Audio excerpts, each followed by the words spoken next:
development and separating off processes of the human organism. Like other organisms, the human body develops from a semi-fluid state. Development always requires a supply of gaseous substances, however. The most important of these is oxygen, which is provided via the breathing process. Let us, first of all, consider a solid part, for example, a bone structure. It is secreted from the semi-fluid element. The capital I organization is active in this process of secretion. Anyone can see this if they follow the development of the skeletal system. It evolves to the degree to which the individual gains his human form as an expression of the I organization in the embryonic and childhood periods. The conversion of protein, which is the basis of this, initially involves removal of the astral and etheric foreign forces from the protein. The protein goes through an inorganic state. It has to become fluid in the process. In this state, it is taken hold of by the I organization, which is active in warmth, and made part of the specifically human ether body. It becomes human protein. There is a long way to go yet before it becomes bone substance. Following conversion into human protein, it has to mature so that it can take in and give new form to calcium carbonate, phosphate, etc. This requires an intermediary stage. It has to come under the influence of the process in which gaseous matter is taken in. This brings the carbohydrate transformation products into the protein. Substances result that can provide the basis for the development of individual organs.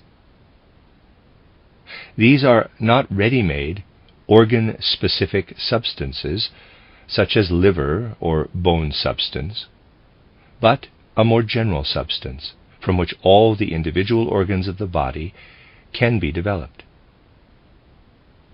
The I organization is active in creating the final configuration of organs. The astral body is active in the above-mentioned, as yet undifferentiated organ substance. In the animal, this astral body also takes it upon itself to create the final configuration of organs. In man, astral body activity, and hence animal nature, only provides the general background for the I organization. Animal development is not taken to its conclusion in man. Its progress is interrupted, with the human aspect imposed on it, as it were, by the I organization. This I organization lives entirely in states of warmth. It evolves the individual organs out of the general astrality. The way it works on the general substance provided by the astral principle is to either increase or decrease the state of warmth in an organ preparing to come into existence. If it reduces it, inorganic substances are in a hardening process as they enter into the substance and the basis for bone development is given. Salt substances are taken up. If it increases it, organs are developed, the function of which is to dissolve the organic, taking it into the fluid or gaseous state. Let us assume the I organization finds that the organism has not developed the amount of warmth that would allow the state of warmth to be adequately increased for the organs that need this. The result is that organs whose activity should go in the direction of dissolution develop hardening activity. A tendency that is healthy in bones becomes a pathological tendency in them. Bone, when it has been formed out by the eye organization, is an organ that is released from its sphere by the eye organization. It enters into a state where it is no longer inwardly taken hold of by the eye organization, but only in an external way. It is taken out of the sphere of growth and organization and now merely serves the eye organization in a mechanical capacity, performing the movements of the body. Only a residue of inner eye organization activity persists in it throughout life, for it has to remain part of the organization within the organism and must not drop out of life. The organs that for the above-mentioned reason may enter into bone-like development are the arteries. This results in calcification, sclerosis. The eye organization is driven out of these organ systems, as it were. The opposite is the case when the eye organization does not find the reduction in the warmth state that is necessary for the skeletal sphere. The bones then become similar to the organs that develop dissolving activity. Due to lack of hardening, they cannot provide a basis for the incorporation of salts.